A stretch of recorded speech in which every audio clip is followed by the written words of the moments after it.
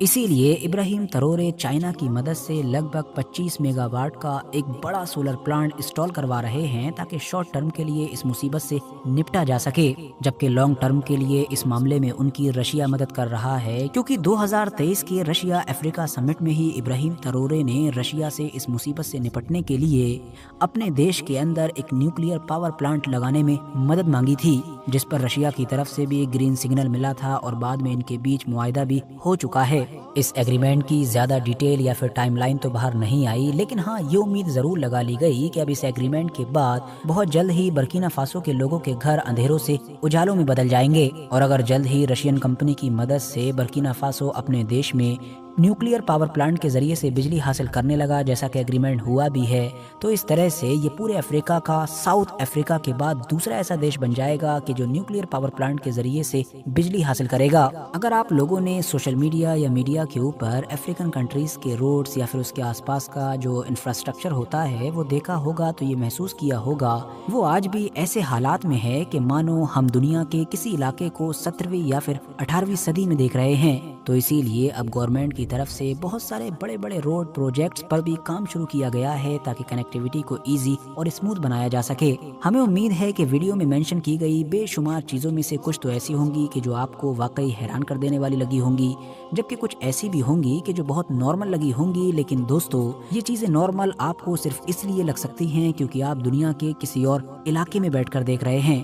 ذرا ان چیزوں کو ایک بار برکینا فاسو یا اس کے آس پاس کے علاقوں میں بیٹھ کر دیکھیے تو یہ آپ کو کسی ایک نئی زندگی سے کم نہیں لگیں گی، ایک ایسی نئی زندگی اور ایک ایسی امید کہ جس کی تلاش ان میں سے کسی کو پچھلے 50-60 سال سے تھی تو کسی کو 100 سالوں سے تھی۔ اسی لیے تو اتنے کم وقت میں اتنی کم عمر کا ایک لیڈر پورے افریقہ میں چھا چکا ہے، مشہور ہو چکا ہے اور مانو افریقن دیشوں کے لیے رول ماڈل بن چکا ہے۔ باقی دوستو ابراہیم ترورے کی اس پوری کہانی پر آپ لوگوں کا کیا نظریہ ہے، کیا اوپینین ہے، کمنٹس باکس میں ضرور بتائیں۔